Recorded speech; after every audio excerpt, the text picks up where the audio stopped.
მოდი დღეს ვისაუბროთ ერთ ძალიან კონკრეტულ ადგილზე იუთაში. ადგილი, რომელიც 10 წლეულების მანძილზე რაღაც უჩვეულო ხანდახან აუხსნელი ამდების ცენტრია. ხო, სკინუოკერის რანჩოზია საუბარი, ალბათ ბევრს სმენია. ზუსტად. და ჩვენი მიზანია ვნახოთ რა არის რეალურად დაფიქსირებული ფაქტები, რა არის მონათხრობი, პირადი გამოცდილება და რა არის, ვთქვათ, ადგილობრივი ლეგენდები, მოსაზრებები. მთავარია გავმიჯნოთ ესენი ერთმანეთისგან. ჩვენ არ ვამტკიცებთ რაღაც ზებუნებრივ ახსნებს, უბრალოდ ვყვებით იმას, რაც დოკუმენტირებულია ან მოყოლილია. დიახ, ჩვენ ვეყრდნობით მონათხრობებს, კვლევებსაც კი და ვეცდებით ეს ყველაფერი ისე წარმოგიდგინოთ, რომ თქვენ თვითონ შეაფასოთ. საინტერესოა, რომ თვითონ ეს ტერიტორია, იუინტას აუზი, ისედაც ცნობილია უცნაური ამბებით. ხო, დიდი ხანია. კი? და ამას ხშირად აკავშირებენ ადგილობრივ ფოლკლორთან. ნავახოს და იუტას ტომების კონფლიქტები, ლეგენდების სკინუოკერებზე. ხო, იმ არსებებზე ფორმას რომ იცვლიან თითქოს, მაგრამ კიდევ ერთხელ, ეს ფოლკლორია, ფაქტი არაა. თუმცა, რაღაც კონტექსტ ქმნის იმისთვის, რაზეც მერე ვისაუბრებთ, მოდი დავიწყოთ 1994 წლამდე პერიოდით, როცა რანჩოს მაერსების ოჯახი ფლობდა. მანამდეც ხდებოდა რაღაცეები, როგორც ჩანს. აი, მაგალითად 1948 წლის ზამთარია. კენეტ მაერსი იხსენებს, კართან უცნობი კაცი მიადგა. შავი პალტო, შლაპა. უცნაური დროა სტუმრისთვის. თან ზამთარში. ხო, და ვიტომ შერიფის ოფისიდან იყო, თოვლის გამო ოჯახის უსაფრთხოებას ვამოწმებო. მაერსი შებრუნდა, სახლში შევიპატიჟებოდა, კაცი გაქრა. გაქრა? როგორ? აი ეგრე. თოლზე ნაკვალევი იყო, მაგრამ ჭიშკართან წყდებოდა. არანაირი კვალი, სად წავიდა? ვაუ. და ეს არ იყო ერთადერთი შემთხვევა, ხო, მაერსების დროს? არა, ნამდვილად არა. 1975 წელს რანჩოს მუშა, ჯიმი სპირსი უბრალოდ გაუჩინარდა, ღობეს აკეთებდა. გაუჩინარდა. ხო, და 3 დღის მერე იპოვეს. მეხსიერება ჰქონდა წაშლილი. ბოლოს ახსოვდა, რომ მუშაობდა და მერე, არაფერი. გაიღვიძა სადღაც მიტოვებულ სახლში. საინტერესოა. კიდევ იყო რაღაც პირუტყვთან დაკავშირებით შერიფის მოადგილე იხსენებდა? კი, კრისპორეტი, ხშირად იძახებდნენ რანჩოზე პირუტყვი ხრებოდაო და ორ შემთხვევას გამოყოფს განსაკუთრებით. აბა? ერთი როცა სახლთან ახლოს იპოვა ორი ძროხა რაღაცნაირად ქირურგიული სიზუსტით დასახიჩრებული, რეპროდუქციული ორგანოები ამოცლილი და გვერდით ეწყო. ეს კლასიკური cattle mutilations ისტორიებია, რაც სხვაგანაც ხდება ხოლმე. ხო, და იქვე ბალახში სიგარის ფორმის უზარმაზარი 23 ფუტიანი დამწვარი ნაკვალევი იყო. ოხო, ძალიან უცნაური დეტალია.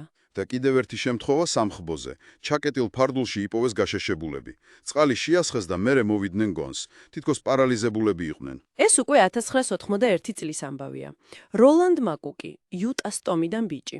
ხო, მეგობართან ერთ-ერთ იყო. წვიმა შეაფარეს თავი მიტოვებულ ქოხში, რანჩოსთან ახლოს. და რა მოხდა? ჯერ ხმები გაიგონეს. მერე ნახეს, თოვზე ახალი ნაკვალევი იყო ადამიანის მსგავსი, მაგრამ დიდი.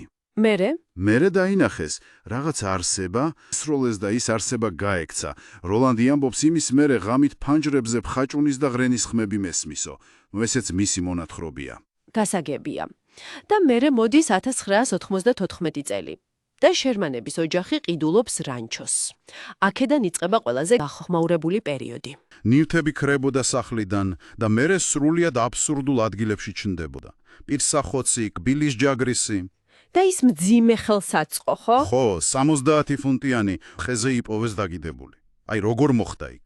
ლოგიკური ახსნა არ აქვს. მერე ისევ მოციმციმე შუქები ღობესთან, რაღაც მანათობელი ობიექტები ცაში, უცნაური მექანიკური ხმები მიწის ქვეშიდან. და პირუტყვი ისევ. გაუჩინარება, დასახიჩრება, ეს ხო ფინანსურადაც ანგრევდა ოჯახეს? რა თქმა უნდა, $10,000 ზარალი ნახეს.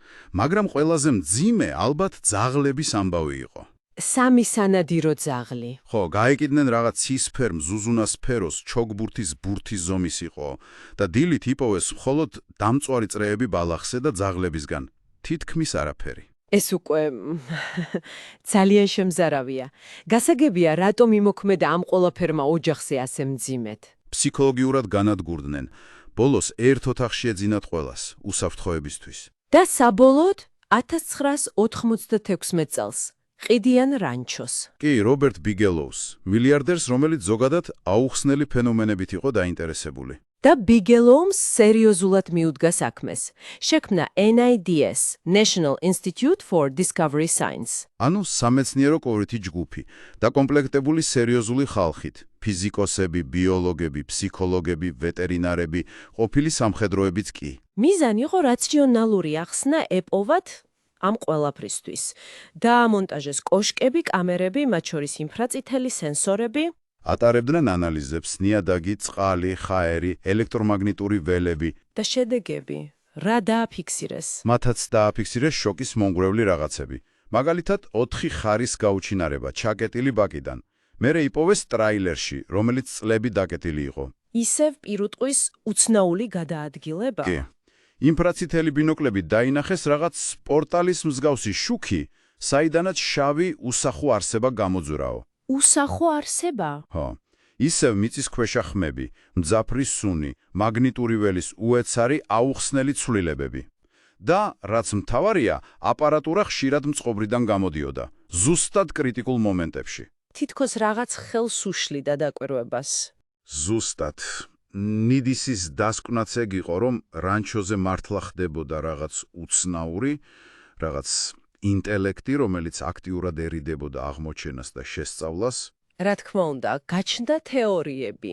ერთი, რომ შერმანებმა მოიგონეს ეს ყველაფერი ფულის გამო. რაც ნაკლებად სავარაუდო ჩანს თუ გავითვალისწინოთ მაიერსების პერიოდის ამბებს და მერე ნიდისის დაკვირვებებს. ბევრი დამოუკიდებელი მოწმეა. ხო, მეორე ვერსია მთავრობის საიდუმლო ტექნოლოგიების გამოცდა. ამას თავად თერი შერმანის კი ეჭვობდა. გასაგებია, სამხედრო ბაზები ახლოსაა. კი, და არის კიდევ უფრო ვთქვათ, სპეკულაციური თეორია, რომელიც ბოლო დროს ცოტა პოპულარული ხდება. აბა, რომ სკინუოკერის რანჩო შეიძლება იყოს ერთ-ერთი რეალობის გაჟონვის ზონა. ანუ ადგილი, სადაც ჩვენი განზომილების, ჩვენი რეალობის ქსოვილი თითქოს დეფორმირებულია. რეალობის გაჟონვა.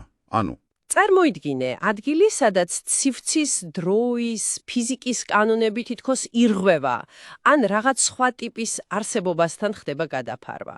ამბობენ, მსგავსი ცხელი წერტილების ხვაგანაც არისო მსოფლიოში. ძალიან თამამი ჰიპოთეზაა. რა თქმა უნდა. ხაზგასმით უნდა ვთქვათ, ეს მხოლოდ ჰიპოთეზაა. ფაქტი არა. უბრალოდ ცდილობენ რამენერად ახსნან ეს დაგროვილი უცნაური მონაცემები. მაშ საბოლოოდ რა გურჩება? 10 წლეულების მანძილზე დაგროვილი ისტორიები, დოკუმენტირებული შემთხვევები ერთ კონკრეტულ ადგილას. მოვლენები, რომლებმაც ადამიანებზე ძალიან ღრმა ხშირად მძიმე გავლენა მოახდინეს. ჩემი აზრით, ყველაზე მნიშვნელოვანია მკაფიოდ გავმიჯნოთ ფაქტები, ის, რაც რეალურად დაფიქსირდა, რაც ადამიანებმა ნახეს და განიცადეს, თუნდაც აუხსნელი იყოს და მათი ახსნის მცდელობები. იქნება ეს ფოლკლორი, შეთქმულების თეორია, თუ აი ეს რეალობის გაჟონვის ჰიპოთეზა. ანუ ფაქტები ერთია, ინტერპრეტაცია მეორე. ზუსტად.